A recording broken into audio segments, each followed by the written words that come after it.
psychologists of Reddit, what is normal to feel, but yet many of us think only we and a few feel? Competence. It seems like everyone suffers from imposter syndrome, but in reality a lot of people are good at their jobs and know it. So is a psychologist. Sadness. It's okay to feel sad, even for a couple days. Sometimes life sucks for whatever reason. There is no imperative to feel happy all the goddamn time. Some of the most prominent things I've come across people feeling are hurt by the actions or inactions of others. This can be applied to multiple situations. One example would be that a lot of people get tunnel vision and don't realize that, even if they were the ones wronged, often, not always, but often enough, all parties involved had their feelings hurt somehow. Lonely. It is so extremely normal to be surrounded by people and still feel lonely somehow, sometimes, or not have anyone around. Be happy with yourself and yet feel lonely, like they don't really know what they're doing. Just confused and unsure about decisions.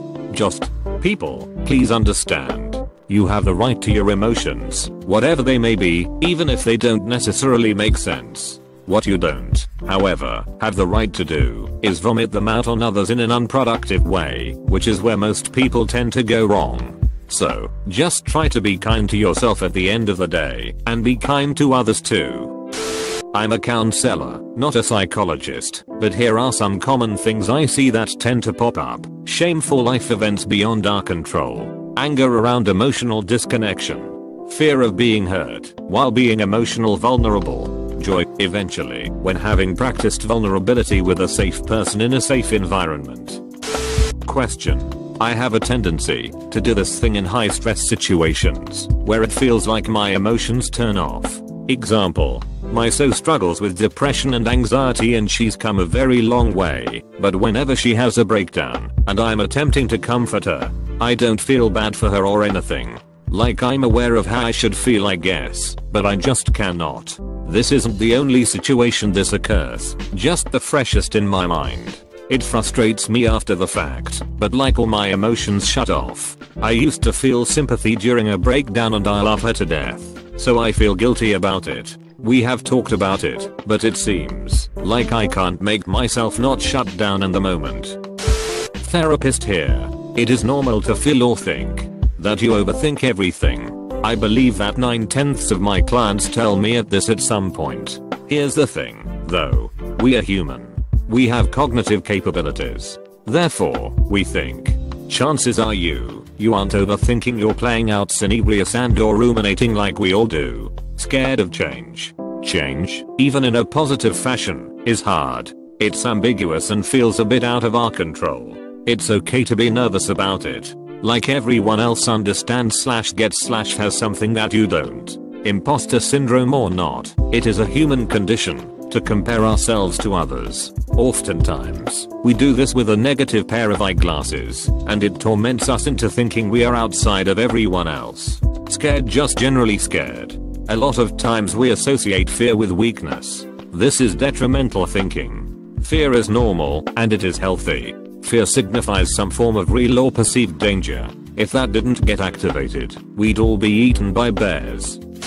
I promise that your family is just as weird as any other family. If I had $1 for every time someone asked me to diagnose what's wrong with their family, after I mention what I studied in school, I could pay off my student loans by now. Everyone is strange in different ways. You just think your family is an extreme case because you are comparing them to the facades that other people show in public. Not a psychologist, but the Truman Show delusion.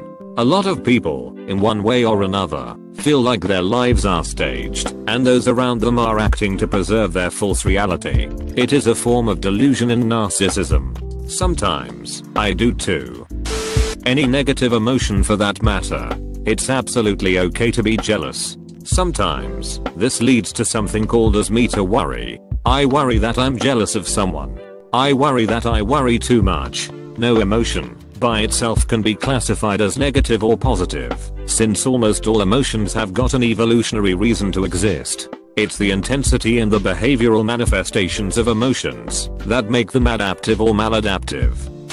This is very true with people with anxiety. but the idea that you are crazy or going crazy. A lot of people think that, since they can't stop their thoughts and emotions, that they must have all these terrible mental diseases and people will think they're crazy if they don't already believe they are. I went through this, and almost everyone in my group counseling felt the same way in one degree or another.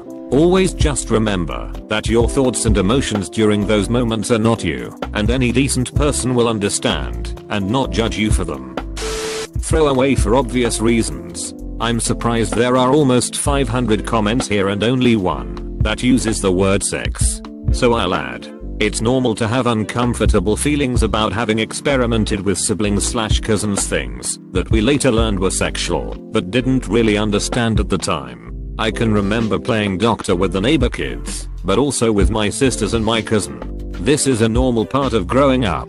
I think it's safe to say there are a lot of people who had those experiences and felt uncomfortable at the time. As a child, if you didn't want that experience and it was traumatic, that's definitely an issue and is not what I'm talking about here. What I'm talking about is having the experience as a child, being perfectly comfortable with it, probably having enjoyed it, and then only later as an adult feeling uncomfortable about it after society's taught us that sex is shameful. That experimentation is normal, and it's also normal to look back on it and maybe cringe. That doesn't mean it was a bad experience, or that it was wrong. You learned something, and when you grew up you learned more. As I said, this is not in the same category as unwanted and traumatic events. Not trying to group them together in any way. You are good enough. Corporations make a lot more money from people with lower self-esteem and or low self-worth. So many companies are selling products or services that implicitly promise that whatever commodity you are going to buy from them will make it all better. Next time you see an ad, watch it more critically and see what are they really trying to convey. You are good enough. Intrusive thoughts, e.g., I could totally kill this person right now, I don't love my S.O. anymore, etc. Not a psychologist, but I have OCD, and in all of my research it's been astounding to realize that nearly everybody has these thoughts. The difference is, people without OCD can usually move past them. An OCD wired brain is more likely to stay fixated on these thoughts, which is why we sometimes think we are the only people to experience these types of distressing thoughts. If you have thoughts that don't seem like they're coming from your own brain, you aren't alone. It's how you react to them that counts. Flow. That feeling of going with the flow, being in the zone, etc. It's where our skill/talent is matched with the challenge at hand, where we have to be completely engaged in order to keep up with the challenge. This is easiest to think of in terms of sports, but can be experienced in nearly any activity: writing, rock climbing, playing video games, brushing teeth, and so on. Disclaimer: positive developmental psych-ma, not a practitioner. Slightly uplifting. In a given day, the majority of our experiences are neutral or slightly positive. There's a memory recall bonus for negative events which can make them seem more frequent, but on average, our days tend to be composed of mostly neutral and positive experiences. There is a study on this. Snyder and Schenkel, 1975. They asked people to list characteristics that make them unique. It turns out that 90% of people believe that a unique thing about them, their superior sense of humor, their self-criticism, their sexual problems, and their realization that you need to be careful about which people you trust. Also, according to Mann's other studies, almost all drivers think they are better drivers than most people. Not a psychologist, but one thing a lot of people have, if not everyone, just some won't admit it, is imposter syndrome. This is the idea that no matter where you are in life, in your career or whatnot, even if you're successful, you feel like you're a fraud who faked their way to where they are and everyone is going to call you out on it. That life is hard. So many of my patients believe they're the only ones struggling. What they fail to realize is that they are comparing their worst to everyone else's best. It's like you're comparing your all-time not top 10 plays to everyone else's top 10 plays. From that perspective, you will always feel like you're barely making it and everyone else is cruising through life, and that they're not good enough. I'm convinced we are all trying to answer the same question in life: am I good enough? The Forer effect, otherwise known as the Barnum effect, relies on exactly this. Barnum's statements feel like insights into our particular feelings, but actually apply to most people. They are widely used in astrology, fortune telling, cold reading and speaking to the dead, because if the scam artist uses them, you will feel like they are reading you in some supernatural way, but actually they are making statements of general application. Examples. 1. You have a great need for other people to like and admire you. 2. You have a tendency to be critical of yourself. 3. You have a great deal of unused capacity which you have not turned to your advantage. 4. While you have some personality weaknesses, you are generally able to compensate for them. 5. Disciplined and self-controlled outside, you tend to be worrisome and insecure inside. 6. At times you have serious doubts as to whether you have made the right decision or done the right thing. 7. You prefer a certain amount of change and variety and become dissatisfied when hemmed in by restrictions and limitations. 8. You pride yourself as an independent thinker and do not accept other statements without satisfactory proof. 9. You have found it unwise to be too frank in revealing yourself to others. 10. At times you are extroverted, affable, sociable, while at other times you are introverted, wary, reserved. 11. Some of your aspirations tend to be pretty unrealistic. 12. Security is one of your major goals in life. I have flashbacks to negative moments in my life. The worst day of my life was several years ago, and until recently, about 6 months ago, I had intense flashbacks to that moment. I would remember it in detail, and it felt like I was there in that moment again. Is that normal? I've had a ton of people apologize to me when they open up. Many people feel guilty, or that they are being a burden, when they share something that they are struggling with. We call it sharer's remorse, that instant regret feeling you get when you're vulnerable, even if the person you told didn't give you a reason to feel bad for sharing. It happens all the time, and it always makes me wonder who taught us that it's not okay to let ourselves depend on one another. Any kind of negative emotion, anger, sadness, jealousy, guilt, everyone feels them, even if they don't want to admit it. You're allowed to feel these things, even if people around you don't think you deserve to feel that way.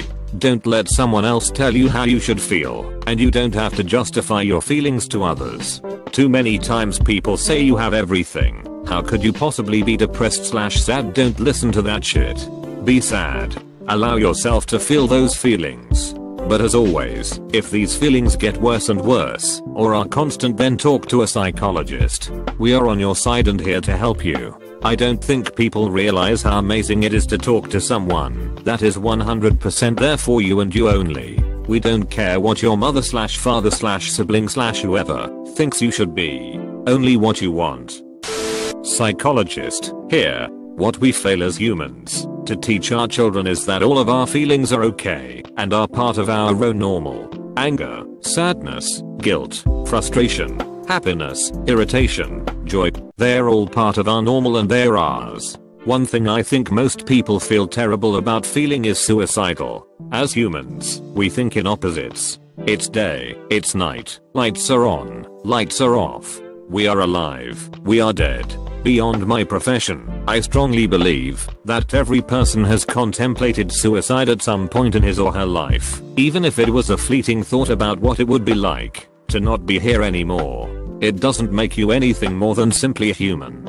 And, as a psychologist, I will strongly suggest that, if you feel you might act on those feelings, please reach out to someone, anyone. The National Suicide Hotline has online chat support now. You don't even have to make a phone call. And, you're normal.